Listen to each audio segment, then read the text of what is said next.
Oh, tentu saja terkait dengan semua yang terkait kasus ini, baik itu penyidik awal dari Laka Lantas, kemudian ada yang nangani di TKP awal, terus ada Ibtu Rudiana sebagai ayah korban, semuanya sudah diperiksa oleh Propam maupun dari Itwasum, dan sampai dengan saat ini semuanya sesuai dengan ketentuan.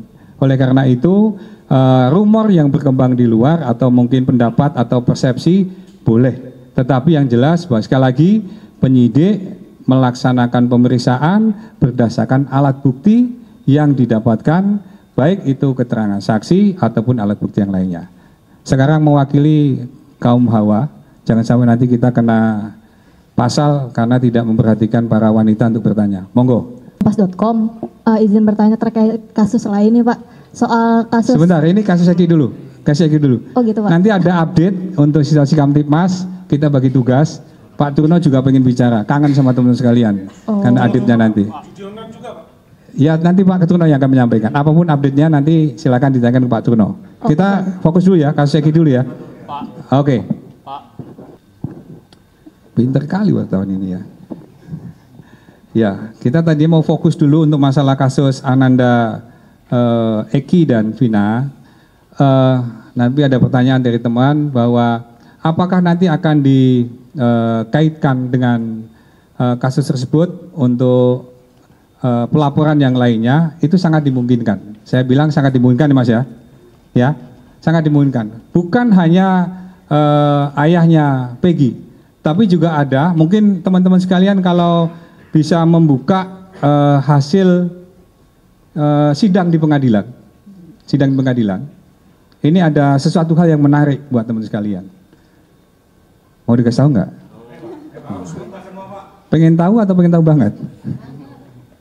Ya, di dalam fakta pengadilan itu ada saksi yang didatangin oleh pengacara para pelaku beserta orang tua para pelaku yang minta agar tidak memberikan keterangan sesuai dengan faktanya. Bahkan, mohon maaf, itu diiming-imingi sejumlah uang untuk bisa tidak memberikan keterangan sesuai dengan apa yang dia tahu, apa yang dia lihat, dan apa yang diketahui.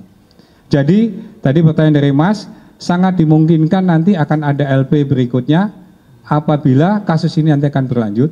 Namun, saat ini Polri sedang fokus untuk penanganan penuntasan kasus Ananda almarhum Eki maupun Ananda kasus Vina.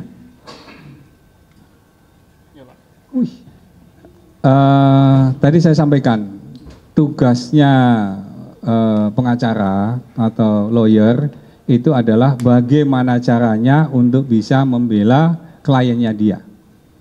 Minimal bisa meringankan, syukur-syukur bisa membebaskan. Kalau memang dirasa perlu untuk gelar, tentu saja kita akan melaksanakan gelar. Namun sampai dengan saat ini, berkasnya sudah cukup dan sudah tadi kami sampaikan di awal bahwa besok pagi insya Allah akan kita limpahkan kejaksaan. Mau nanti dimonitor dan mau nanti diikuti oleh teman sekalian supaya kita juga bisa menjaga, mengawal kasus ini supaya tidak ada sakwa sangka ataupun ada dusta di antara kita, apalagi ada fitnah. Tadi ada langkah-langkah yang lainnya yang mencoba untuk menutupi penyidikan, itu adalah bagian lain nanti yang akan kita sidik.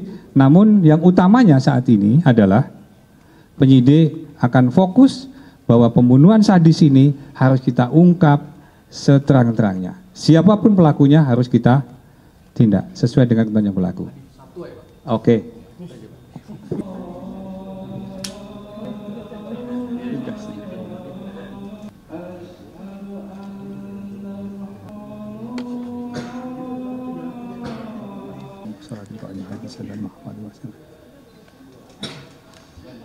Ya. Oke, monggo. Ya, terakhir ya? Iya, ya, terakhir Pak Kadif. Ya, oke.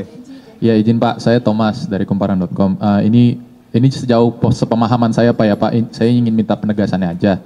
Kalau secara urutan kan ya, kalau dari penanganan kasus itu sebelum menetapkan tersangka kan ada penyelidikan, lalu gelar perkara, terus naik ke penyidikan dan ditentukan tersangka ya Pak. Artinya saat penentuan tersangka ini kan bahkan sampai DPO juga di situ kan ya Pak ya. Yang pertama kan waktu itu ada 7 tersangka dan 3 orang DPO ya Pak ya yang disebutkan. Nah 7 tersangka ini ya udah akhirnya disidangkan dong, akhirnya berkasnya aman dan yang 3 DPO ini tetap menjadi DPO kan. Sampai pada akhirnya PG ditangkap tapi 2 ini dihilangkan atau dinyatakan fiktif. Nah artinya nih Pak, dari segala proses itu yang terjadi di 2016 lalu itu, Polri nggak melihat bahwa penyidikan ini ada semacam kesalahan prosedur dan semuanya ini lancar gitu berarti Pak? Gitu aja sih, minta penegasan aja Pak. Mas Thomas ini sukanya yang tegas-tegas gitu kan gitu. Iya, terima kasih masukannya Mas Thomas. Penyidik melaksanakan kegiatan penyidikan itu berdasarkan salah satunya adalah hasil keterangan, baik itu keterangan saksi maupun keterangan tersangka. Jadi ketika penyidik menyimpulkan ada DPO, nggak ada DPO, itu berdasarkan keterangan dan berdasarkan alat bukti lainnya, kan gitu. Nah, keterangan-keterangan itu kemudian diajukan ke pengadilan dan ditetapkan oleh pengadilan adanya 3 DPO seperti yang tadi disampaikan oleh Mas Thomas. Oleh karena itu tugas penyidik adalah mendalami kembali DPO yang sudah ditetapkan di awal sampai dengan penetapan pengadilan. Nah, ketika pendalaman tadi sampai dengan saat ini yang terbuka lebar informasinya oleh para pelaku dan para tersangka lainnya tentang kasus tersebut, hanya Peggy Peron lah yang mendapatkan informasi lebih lengkap dan lebih utuh. Jadi kalau seandainya tadi para pelaku tadi boleh ngomong, boleh juga diem, boleh juga mencabut laporannya sesuai dengan ketentuan undang-undang memang diizinkan ke sana. Maka dari itu penyidik melaksanakan kegiatan penyidikan tadi bukan serampangan, tetapi juga berdasarkan keterangan para saksi dan dikuatkan dengan alat bukti lainnya. Maka sampai dengan saat ini, alat bukti yang sudah menguat dan bisa diangkat oleh penyidik sehingga saat ini bisa ditangkap pelakunya, baru kaitan dengan Peggy Peron. Tapi untuk kaitannya dengan DPO yang lain, sesuai dengan keterangan para pelaku dan saksi yang lainnya, belum menguatkan ke arah sana. Ini jadi bukan berarti karena penyidik menetapkan DPO secara serampangan, tidak. Disebut ketika di awal, ketika di akhir nggak disebut, itu juga menjadi hak dari para tersangka. Bahkan ada beberapa pelaku atau tersangka yang mencabut laporan, itu juga hak dari para tersangka. Namun bisa nanti